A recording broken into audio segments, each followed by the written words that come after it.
எப்பெல்லாம் நாம கடவுளை வேண்டிக்கிறோமோ அப்போ பயமே இருக்கக்கூடாது, அன்பால பண்ணணும். நம்ம அம்மா அப்பாவை அன்பால கட்டி போடுற மாதிரி சின்ன சின்ன விஷயங்களாலதான் நம்மால அந்த கடவுளை அடைய முடியும். அந்த கடவுள் இருக்காரே, அவரை நாம உண்மையான மனசோட, ஆசையோட, அன்போட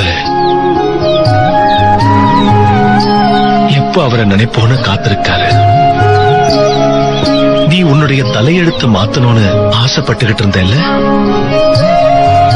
நாம செய்யற காரியத்துக்கான பலனை நம்ம எல்லாரும் அனுபவிப்போம்.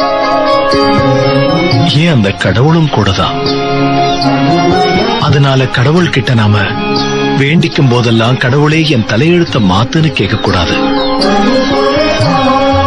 கடவுளே, எந்த ஒரு நிலையிலையும் நான் ரொம்ப சந்தோஷமா இருக்கணும்னு வேண்டிக்கணும். அந்த வேலையை தொடர்ந்து செஞ்சுக்கிட்டே இருக்கணும். அதுல நமக்கு சந்தோஷம் இருக்கணும். அப்படிதான் அந்த கடவுள் கிட்ட வேண்டிக்க. Download Moj.